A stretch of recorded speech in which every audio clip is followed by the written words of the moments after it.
Olá, seja bem-vindo a mais um episódio de Um Café pela Ordem. Esse podcast, você sabe, foi criado com muito carinho para a gente falar sobre os desafios da advocacia, especialmente da advocacia criminal, e sempre tem um convidado aqui para bater um papo agradável sobre os temas mais atuais, os desafios do dia a dia de um advogado. Normalmente é um advogado que eu vou trazer, a maioria das vezes será um advogado, e hoje é uma advogada criminalista. Uma criminalista como eu, uma pessoa que eu admiro muito. Ela é advogada há mais de quase 15 anos e ela é atualmente presidente de uma subseção das mais importantes da OAB Santana. Você que nos acompanha já sabe de quem eu estou falando. Eu estou falando da querida Ana Carolina Barranqueira, a Carol Barranqueira. Muito obrigado por ter aceito o convite, por vir hoje aqui bater um papo com a nossa audiência sobre a nossa área de atuação, nossa paixão, que é a advocacia criminal. Alexandre, eu que agradeço o convite. Eu sou uma grande fã sua, admiro o seu trabalho como advogado, como representante de ordem, então a honra é toda minha de estar aqui ao seu lado. Oh, muito obrigado. Você trabalha na advocacia criminal desde o começo da sua carreira ou você enveredou para outras áreas? Foi uma experimentação? Alexandre, na verdade, quando a gente começa, a gente testa algumas outras áreas, né? Verdade. E daí eu comecei a abrir o escritório sozinha. Então, assim, sem zero experiência, zero dinheiro. Mas eu achei que, de alguma maneira, eu ia conseguir seguir o meu caminho. Porque eu sempre gostei de ser autônoma, de estar ali em movimento, da negociação. Então, no começo, eu fiz algumas áreas. Por exemplo, uma área que eu acho super perigosa, família. Então, Tem que ter assim, estômago. muito. Fiz para nunca mais fazer. Mas aí eu me encontrei no direito penal. Eu sempre costumo falar que o direito penal que me escolheu. Não fui eu que escolhi o direito penal. E me apaixonei e desde então eu só faço isso, Ale. Não, que legal. Eu também, assim, quando estava na graduação, eu conto que a minha ideia era ser tributarista, né? Eu não sei de onde saiu isso aí, mas acho que é porque eu tinha feito contabilidade, tinha uma pequena empresa, tinha esse desejo assim, essa pretensão de seguir a área tributária. Chegou no último semestre, Carol, eu participei de um júri simulado, e aí acabou. Né? Ou seja, lá se vão 26 anos de formado, nunca fiz uma ação de execução fiscal, nunca fiz uma defesa tributária, desde o começo acabei sendo levado para a área criminal. Às vezes acontece isso. A carreira escolhe a gente. Exatamente. Esse podcast, a gente colocou o nome de Um Café pela Ordem, primeiro pelo café, que é o companheiro diário de todo advogado, especialmente nós criminalistas, né? Então fica aqui um brinde com café para você e para a nossa audiência. E pela ordem é uma alusão a uma prerrogativa da advocacia. Você sabe, você é gestora de ordem, né? Uma liderança da advocacia, sabe como é importante, como são importantes as prerrogativas para o exercício da advocacia. Eu queria saber se você tem alguma prerrogativa preferida, se você gosta dessa, como que você vê? Ale, eu acho que a partir do momento que a gente vai falar sobre prerrogativas, eu não acho que tem uma preferida. Na verdade, eu gostaria de nunca ter usado a palavra pela ordem e nem ter que ter acionado a comissão de prerrogativas para que a gente pudesse trabalhar. Mas, assim, algo que eu sinto muita dificuldade na delegacia é quando você chega e daí você precisa ver um inquérito ou você precisa ver algo que está ali sendo conduzido pela autoridade policial e eles falam que a gente não pode ter a vista daquele inquérito se ele não for segredo de justiça sem ter uma procuração. Então, assim, isso é muito desgastante. A gente tem esse direito de ver, de analisar os autos, desde que não seja segredo de justiça, sem necessariamente ter uma procuração. Explicar o básico para a autoridade policial é muito desgastante para o advogado criminalista. Mas eu acho que, para além disso, eu não sei se é algo que falta conhecimento ou é algo proposital para que dificulte o trabalho dos advogados criminalistas, porque gera um desgaste desnecessário. Eu estou ali para trabalhar tanto quanto a autoridade policial está ali para trabalhar. Então, eu acho que não é exatamente uma prerrogativa favorita, mas eu acredito que é algo muito recorrente e desgastante, porque é algo tão simples. Vai à delegacia ter vista de um inquérito, se demorar 10 minutos seria muito. Exatamente. Você toca num ponto muito importante, né? A gente encontra uma resistência muito grande dentro do setor público ao respeito a direitos básicos de quem está trabalhando. Segundo a Constituição, né, nós somos indispensáveis à administração da justiça. E encontramos óbice para exercer o básico, para exercer a advocacia de forma livre, de forma a garantir ali uma defesa técnica para o nosso cliente, né? Então, mas nos últimos anos houve algumas mudanças no nosso estatuto, né?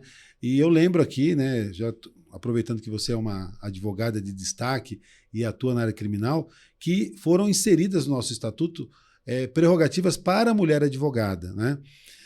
E eu queria já fazer um link assim e perguntar para você com relação a essa questão da mulher atuar na área criminal, da advogada atuar na área criminal. Se você sente ou sentiu até hoje algum problema, alguma dificuldade adicional, né? Lógico que você está num ponto numa posição que te dá uma visão diferente da gente, né?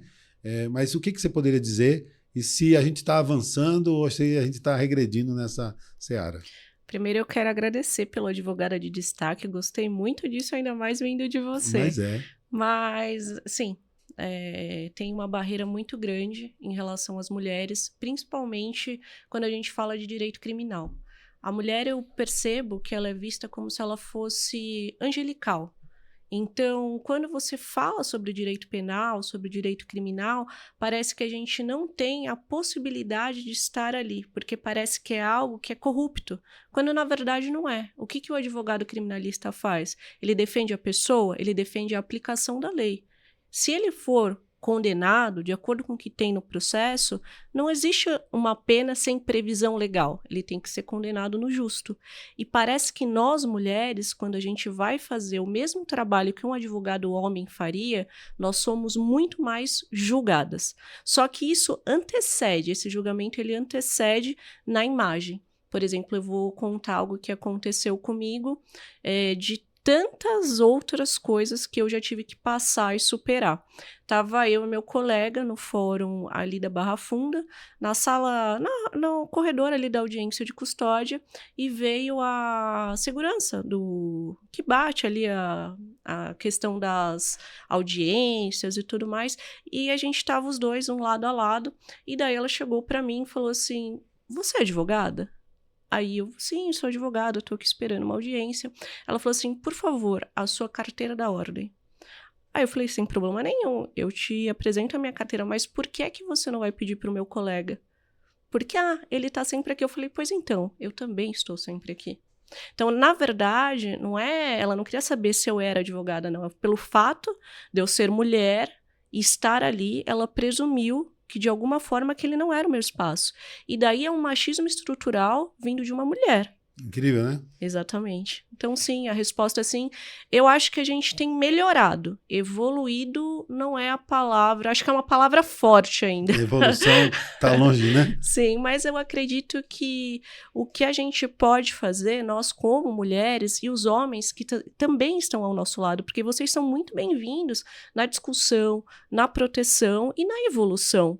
Nós temos que ser resilientes e não ter medo de falar sobre o machismo estrutural. Não é levantar uma bandeira de A ou B. Isso acontece na sociedade. E é presente desde a sua filha ou dos seus filhos até a sua avó, a sua mãe. Então, são formas de machismo diferentes, mas que ele ainda é muito presente na sociedade. E as pessoas às vezes acham que isso é uma brincadeira, ou isso não fere, ou isso não desmotiva. Mas sim, fere, não é brincadeira, e pode sim, em algumas profissões, desmotivar a mulher. Legal. Nós temos uma amiga em comum, né, a Patrícia Vanzolini, e a Patrícia enfrentou recentemente duras críticas, né, de pessoas que julgaram uma causa que ela pegou. Você acha que existe causas criminais que a mulher não pode atuar? Não, eu não acho. Eu acho, inclusive, que quem fez essas críticas, se declarando feminista, não entendeu o que é o feminismo. Porque a gente tem que ter a liberdade de escolha. A Patrícia, ela foi julgada da maneira que foi porque ela era uma mulher. Porque se fosse um homem, ele não seria julgado daquela maneira. Ela não foi julgada pelo caso, ela foi julgada porque ela era uma mulher. Então, é bacana esse espaço aqui. Fico muito feliz de você ter aceito o convite, porque da nossa audiência, muitas mulheres nos acompanham, né? Se a gente pegar as estatísticas, como na advocacia também, a maioria dos nossos seguidores são do sexo feminino. Isso nos dá muita alegria, porque a gente quer contribuir também para que todos tenham plenitude no seu exercício profissional e as mulheres têm que ocupar todos os espaços, né? E eu queria começar o nosso bate-papo aqui, né, com um quadro que eu gosto bastante, que a nossa audiência fica esperando, que é o Café com História. Nesse momento, a gente pede para o nosso convidado contar alguma história, alguma vivência, algum caso que teve, algo que marcou a sua carreira. Você já contou um caso aí que realmente é de impacto, mas tem alguma outra que você pode compartilhar com a gente? Nossa, tem várias. Mas eu acho que eu vou contar uma que me fez acreditar que eu tinha capacidade de mudar a vida de alguém. Porque quando a gente inicia na carreira criminal, é algo muito difícil, porque as decisões geralmente não são boas para a defesa. E até a gente recorrer e reverter a situação, uma pessoa já foi massacrada dentro do sistema penal em conjunto com a sua família. Eu não estou falando se ele é culpado ou se ele é inocente, eu estou falando sobre fatos. Isso acontece, a gente tem um sistema penal falido. Mas quando eu peguei um caso, era um caso no Tribunal Regional Federal, eu falei, nossa, eu estou ficando chique, né? Eu estou na Justiça Federal. Sei como é. Aí eu falei, era o primeiro caso, já tinham digitalizado todos os processos, mas esse processo era físico. Aí chegou por meio de um amigo meu e falou assim, olha, meu pai, ele foi preso, né, faz muito tempo que ele foi julgado, eu não sei o que aconteceu, o advogado trabalhista estava cuidando desse caso, aí já é complicado, né? Mostrou que não é tão especialista assim. Exatamente. E estava fazendo pra gente, porque ele é nosso amigo, eu já falei, não, tudo bem. Aí fui ver o caso, eu falei assim, olha, eu vou pegar esse processo, vou retirar ele é um processo físico e vou analisar, ver por que ele foi preso e tudo mais, e a gente volta a conversar. E na época nem cobrei consulta, não cobrava para analisar, não sabia cobrar ainda, era muito início de carreira, né? Aí peguei o processo, aí olhei, prescrito. Passou pelo promotor, passou pela defensoria, passou pelo advogado trabalhista e ele foi preso com processo prescrito. Aí chamei o meu amigo, né, na época, meu conhecido, e falei assim, olha, o que acontece aqui? Eu vou te mostrar por que seu pai não poderia estar preso, mas por que isso acontece? Eu falei assim, ó, tem um instituto que se chama prescrição. A partir do momento que ela ocorre, o Estado não pode mais exercer o poder punitivo de prender a pessoa. Só que assim, é um processo super antigo, que vocês não analisaram da maneira correta e assim, pela quantidade de processos que o judiciário tem, não é uma justificativa, não está correto. Mas aconteceu de passar e por isso que seu pai está preso. Então eu vou fazer, né, um habeas corpus, e daí a gente vê no que dá e tal. Aí ele falou assim pra mim, se você ganhar a causa, eu pago pra você o que eu ia pagar de multa pro Estado. Eu lembro que era um crime que tinha multa. Aí eu fiquei pensando, eu falei assim, poxa, mas só se eu ganhar a causa, mas eu vou trabalhar. Aí eu falei, não. Falei, a gente tem que fixar os honorários, Perfeito. E daí se eu ganhar a gente faz ainda um êxito, né? Aí eu trabalhei naquele caso. Aí o que eu fiz? Foi a minha primeira sustentação oral, lá no Tribunal Federal lá. Legal. Aí foi um advogado, mandou super bem. Aí foi outro, mandou super bem. Eu falei, meu Deus, agora é minha vez. Agora vou eu. E daí sustentei e um desembargador pediu vista. E daí o que eu percebi daquela sustentação oral? Que eu tinha conseguido entender o que eu deveria ter falado naquela sustentação oral, que não é fácil, porque eu não ia reproduzir o que estava ali no habeas corpus, porque aquilo ali eles já tinham lido, mas eu consegui chegar num ponto interessante que era mencionar uma jurisprudência do desembargador relator, num caso muito semelhante. Então foi essa a minha sustentação oral. E daí esse cliente ele foi solto, reconhecendo a prescrição, foi muito bacana, só que o que me motivou pegar a decisão e vê-la sendo cumprida na prática. Porque a gente pega a decisão, alvará de soltura, beleza. Mas e agora? A pessoa não saía. E daí eu falei, aí eu achava, né, que estava escrito isso, cumpra-se imediatamente. Eu falei, daqui a pouco ele sai. Automático. Exatamente. Aí o meu cliente ligava e falou, poxa, mas ele ainda não saiu. É assim, dando um dia. Eu falei assim, não saiu? Eu vou ligar lá no cartório, eu vou ver o que dá para fazer. Daí comecei a entender que não bastava a gente entender de direito, a gente também tinha que ir atrás para fazer cumprir o alvará de soltura, e era um dia no jogo da Copa. Eu sei que eu peguei, esse alvará de soltura. Fui até lá o Tremembé, que ele estava lá no Tremembé, e daí fui falar com o diretor do presídio, bati na porta da casa dele, falei, viu, falta o senhor assinar aqui, porque meu cliente precisa sair. Não, ele não vai sair, agora vai passar a cópia, ele não vai sair. Eu falei, não tem problema, mas aí o senhor já tá ciente, né, porque se acontecer alguma coisa lá dentro com ele, é responsabilidade do senhor. Ele, não, então peraí, só um minuto eu vou assinar. Mas resumindo, eu vi que era possível mudar a vida de alguém, e eu vi que eu era capaz de fazer aquilo. Então, isso foi um marco que eu falei, eu tô no caminho certo. Que legal. História brilhante, né? Mostra como você tá aliada para a área e mostra esse lado humano, né? De você... Não é uma questão só burocrática, porque a consequência das decisões judiciais, ela reflete na vida das pessoas, né? Mas me chamou a atenção um ponto que você falou aí, da forma como você colocou para o diretor da unidade. Você não esperneou, você não precisou nem se exaltar, mas fazendo uso da palavra certa, do conhecimento que você tinha, você abriu as portas. Parece que é uma palavra mágica, né? Me lembrou de uma ocasião, num caso que eu tive, não tem uma relação direta com prisão, mas estava na audiência, chegou na hora do interrogatório, e aí eu queria conversar com o meu cliente, né? É direito dele conversar reservadamente com o advogado antes do interrogatório. Falei, excelência, eu quero um intervalo que eu vou conversar com o meu cliente.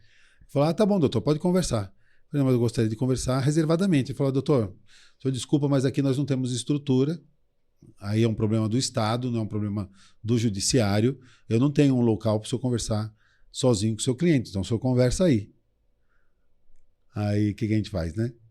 Eu falei, não, tudo bem, excelência, eu compreendo que não é um problema realmente do judiciário. Então, peço só que o senhor conste na ata que eu não pude falar reservadamente com o meu cliente por uma falta de estrutura do Estado.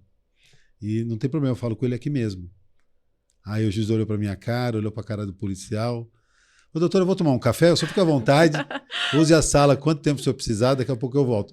Então, às vezes, a gente não precisa se exaltar, não precisa espernear, às vezes, fazendo a colocação correta, a pessoa já vai ver que a bomba vai para a mão dela. Se o juiz colocasse na ata que ele não permitiu que eu falasse reservadamente com o meu cliente, estaria nulo o processo, né? Exatamente. Ia fazer um trabalho e ia jogar na lata do lixo. E ele foi lá e... Não, então só fica aí à vontade, vou tomar um café e já volto. Então, isso é uma dica para você que acompanha a gente aqui no Café pela Ordem, que o conhecimento é muito importante. Né? Saber a hora, naquela hora da jogada, na hora de tocar a bola para o gol, tem que ter técnica. Então, a técnica você desenvolve estudando, se preparando. Muito bacana essa história que você nos trouxe. Mas agora a gente vai para um outro quadro, não é? É o quadro Mitos ou Verdades. Então, eu vou fazer uma afirmação aqui, você me diz se é mito ou verdade, pode explicar rapidamente o que você entende. Eu separei aqui, por exemplo, uma que tem a ver com a advocacia que você exerce, o seu gênero feminino. A advocacia criminal ainda é um espaço eminentemente masculino? Isso é mito ou é verdade? Isso é verdade. É verdade. Não necessariamente em quantidade, mas em respeito. É predominantemente que os homens, por serem homens, eles são mais respeitados do que as mulheres. A própria estrutura de uma delegacia, se você vê, ela foi criada por homens e ela é frequentada por homens. Por exemplo, o banheiro, se você vai a um banheiro de uma delegacia, não necessariamente, ele não é bom para ninguém da sociedade, Sim. Mas para a mulher é muito mais complicado. Então, isso daí é uma verdade. E você vê como que é um contrassenso, né? Se você olhar as carreiras jurídicas hoje, pelo menos nos últimos anos, o ingresso de juízes, né? A quantidade de juízas é muito grande. Você vai no Ministério Público, a quantidade de promotoras é muito grande, muitas vezes superior ao número de homens, né? Você vai para a advocacia, hoje você pega, não sei lá na subseção de Santana, mas lá na seccional, quando a gente vai entregar, você tem 100 pessoas para receber, 70 quase são mulheres, 65, 60, ou seja, no mínimo é 60-40, quando não é 70-30. E ainda assim, você vê na carreira policial, você vê muitas delegadas, e ainda assim é um ambiente eminentemente masculino. É o tal do machismo estrutural, você acha que ele ainda resiste mesmo com o ingresso de mulheres no sistema? Ale, eu vou dar um exemplo. Eu fui no início do ano judiciário, agora ali no Tribunal de Justiça em São Paulo, não tinha uma desembargadora à mesa. Então, todos eram homens. Inclusive, o presidente Leonardo Sica fez uma saudação especial, homenageando as mulheres.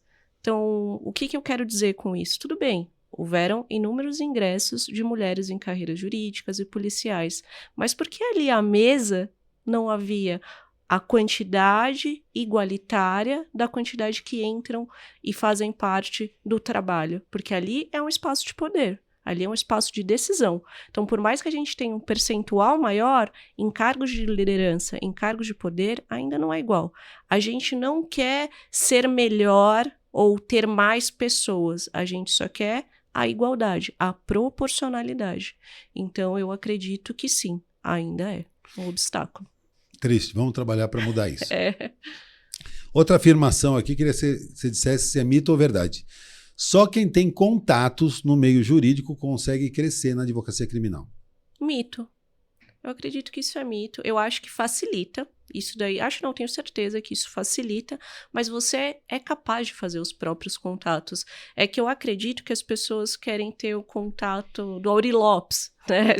De alguém assim, bem renomado. Quando, na verdade, você tem os seus próprios contatos. Você começa com seus familiares, com seus amigos, amigos dos amigos. Não vai ser fácil, vai ser difícil, mas você precisa persistir. E daí, a sua capacidade de resiliência e de se especializar para avançar junto com o direito, vai acabar fazendo que os seus contatos aumentem a cada dia. Muito bom. Vou fazer mais uma afirmação aqui, você me disse se você acredita que é mito ou verdade. O advogado criminalista tem que dominar a oratória para se destacar, senão está fadado ao insucesso. Eu acredito que isso é uma meia-verdade. Meia-verdade. Ajuda muito, mas como é que você vai dominar a oratória se você não treinar a oratória? E para você treinar a oratória, você precisa trabalhar. Algumas pessoas vão ser excelentes oradoras e péssimas escritoras. Tanto que a gente, em alguns escritórios, tem o advogado que escreve, o advogado que é o orador, o advogado que, né, vai fazer os almoços para fechar os contratos. Então, assim, ajuda muito. Mas é uma meia-verdade. Não é só e não basta. E cada um tem algo que faz de melhor. E você tem que explorar isso. Se é escrever, escreva melhor. E entende um pouco ali de oratória. Vai que ali em algum dia você precise usar. É bom a gente sempre estar precavido. Verdade.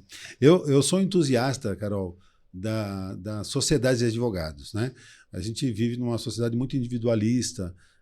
Inclusive houve, assim, com muita razão, a autorização para que os advogados tenham a pessoa jurídica mesmo na sociedade individual. Não é? A sociedade individual de advocacia cresceu muito. Né? É importante para a formalização, para que a tributação seja feita pelo simples. Eu compreendo tudo isso, mas eu sou entusiasta das sociedades, porque as sociedades você agrega pessoas com características diferentes que vão certamente gerar sinergia, não é? Quando você trabalha sozinho, eu faço aquele paralelo com o futebol, né? Como se você cobrasse o escanteio e tivesse que cabecear. É difícil, né? Quase impossível às vezes. Quando você tem uma sociedade que você reúne pessoas com essas diferentes características, você facilita, né? Não necessariamente áreas diferentes, pode até ser na mesma área. Tem dentro da área criminal, você vai ter, como você disse, um sócio que gosta mais de falar, outro que gosta mais de escrever, outro que gosta mais de fazer o comercial, e todos eles são fundamentais para o sucesso do escritório. Então, acho que é bacana a sua dica aí para a nova advocacia também, né? É verdade. Que legal. Vamos lá. Vamos agora para um outro quadro, que é um quadro mais objetivo, sim, que é perguntas diretas, respostas rápidas. Então, aqui a ideia é um bate-bola muito simples. Eu queria...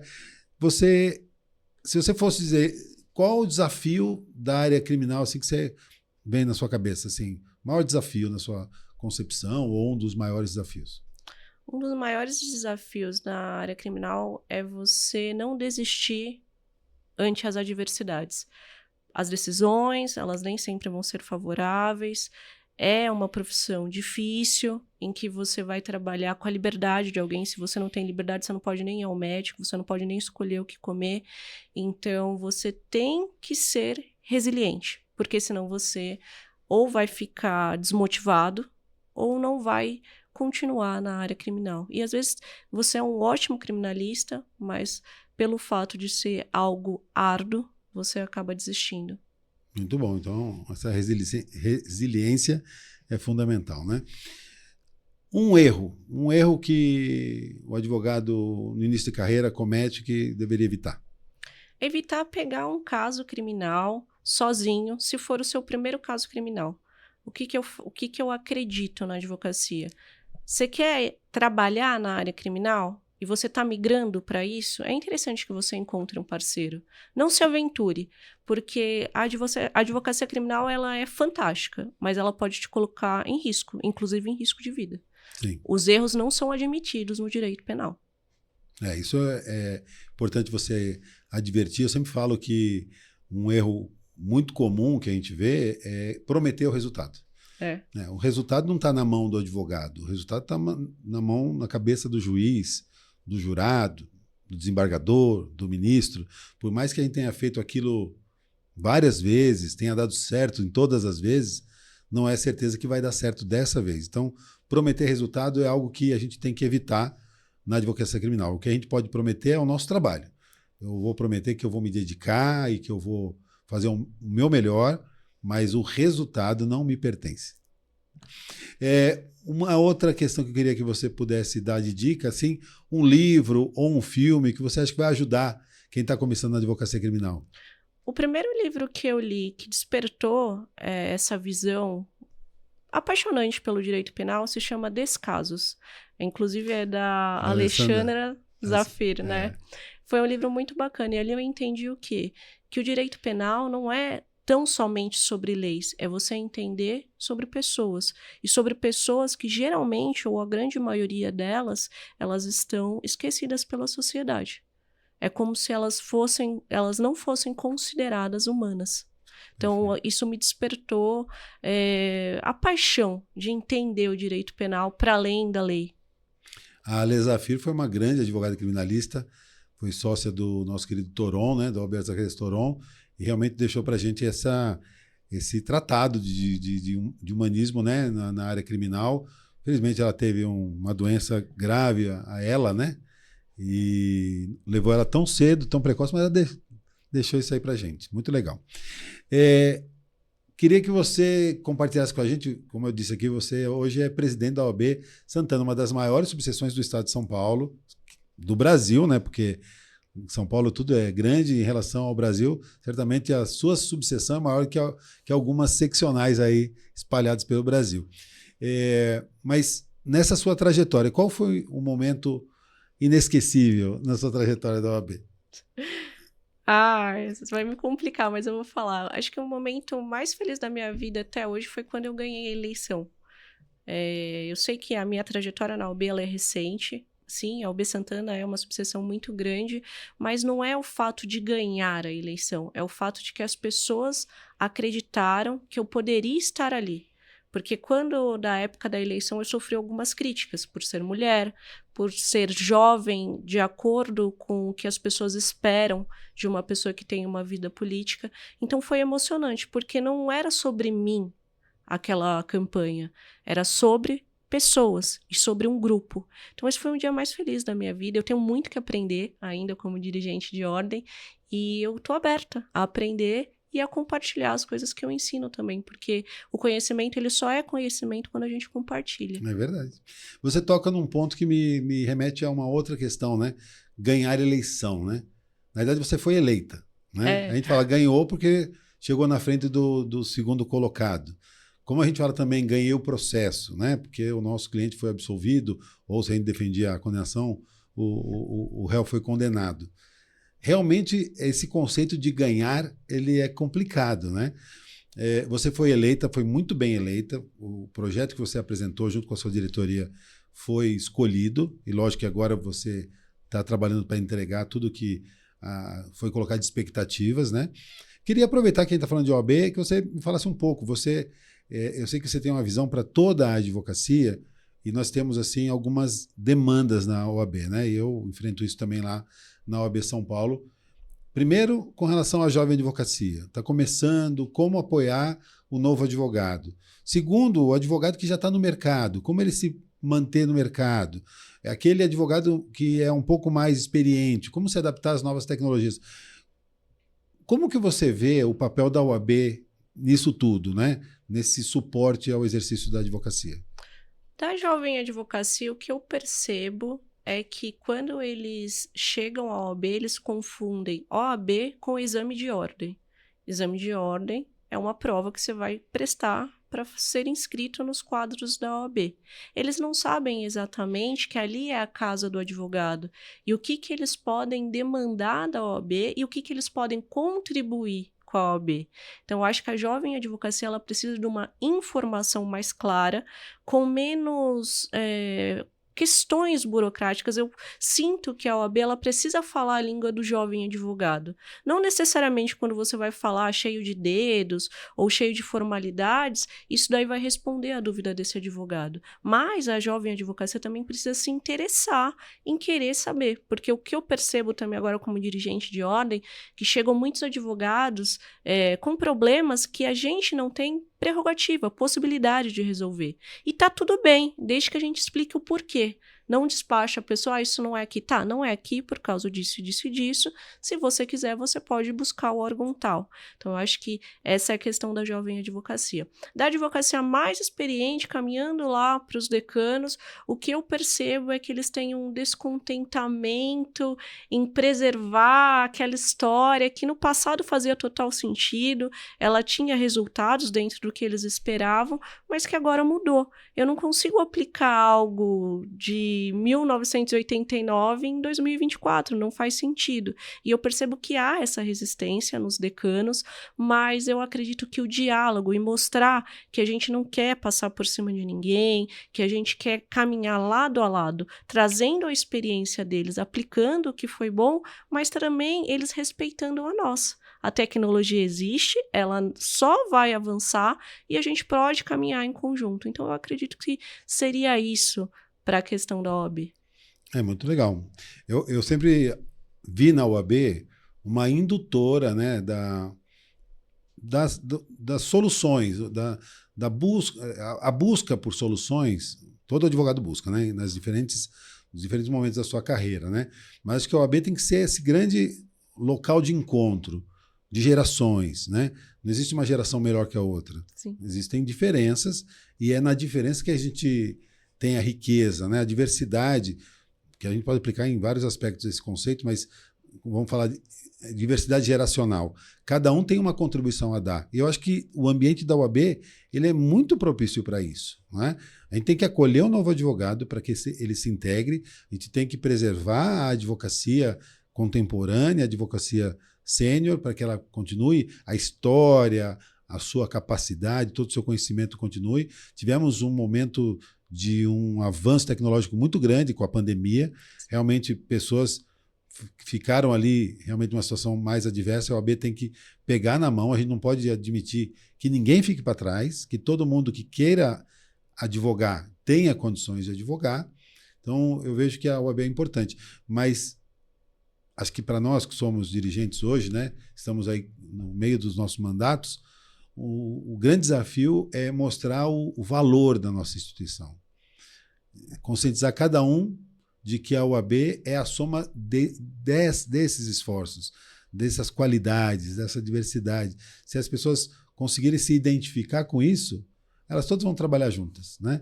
Eu vejo assim a sede do jovem em aprender com o mais velho e vejo também, às vezes, o mais velho querendo a energia ou a novidade ou aquela disruptura que o mais jovem tem. E eu acho que a UAB pode ser esse ambiente, esse laboratório, esse fórum de discussão. Carol, na sua gestão, assim, tem algum projeto assim que você gostaria de colocar de pé? Algo que você tem assim, isso aqui é uma coisa que a gente está trabalhando, tem alguma coisa que você pode compartilhar assim, inspirar outros dirigentes? Porque a gente tem hoje, para quem não sabe, né, a nossa audiência, hoje nós temos 257 subseções espalhadas no estado. E eles olham para as grandes subseções, né, se inspirando. Você tem algum algum projeto que você está tocando, que você gostaria de compartilhar? Nossa, a gente tem muitos. Eu vou falar sobre um simples, mas que em Santana faz total sentido. Era uma reclamação desde o mais jovem até o advogado mais antigo, que inclusive já tem escritório, que é o Conecta OAB. Por que a gente fala em Conecta OAB? A gente fala em Conecta pelo network, a gente fala em Conecta dos advogados e advogadas de Santana, eles deixarem o currículo lá, para que eles possam ser buscados dentro ali da subseção e para os advogados que estão buscando contratar alguém com referência, buscar na própria subseção. Parece algo simples, mas é algo que pode mudar a vida de alguém. Por exemplo, é muito mais fácil você ir buscar a contratação de um advogado ou fazer um network dentro da própria subseção do que, sei lá, você ir no computador e ficar vendo se há vagas ou se não há vagas. E todo mundo precisa trabalhar e todo mundo precisa contratar bons advogados e advogadas. Então, a gente está com esse projeto e eu pretendo, né, que ele cresça cada vez mais para que ele fique realmente um balcão virtual de acesso fácil e que a gente seja referência em mostrar que é possível encontrar um espaço por meio da OAB. Legal. A OAB é esse ambiente de encontro, né? Bacana, parabéns. Estamos juntos. O que precisar de mim, conte comigo. Estamos caminhando para o final do nosso bate-papo de hoje. Tenho certeza que é o primeiro de muitos, né? E eu queria pedir nesse finalzinho para que você pudesse brindar a nossa audiência. Chegou o momento do momento de ouro. Então, peço para que você fale na sua câmera e deixe alguma mensagem, alguma dica para quem está nos acompanhando nas redes sociais. Muito obrigada, foi um prazer estar aqui. E eu vou dar a dica para você, advogado e advogada que quer seguir na área criminal, persistam, sejam resilientes, estudem e quando vocês não souberem de algo, busquem ajuda.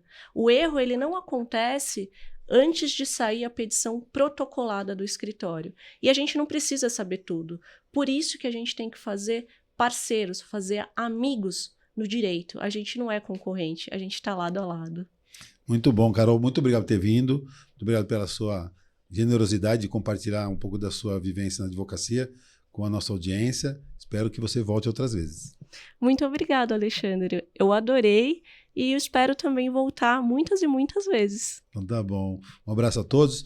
Você que nos acompanhou aqui em mais esse episódio de Um Café pela Ordem já sabe, né? Se gostou, compartilha com a sua rede social, com seus amigos, lá no nosso canal do YouTube. Se inscreva, faça lá ative a notificação para que você possa receber as informações sobre os novos episódios e em breve nos veremos aqui em mais um episódio de Um Café pela Ordem.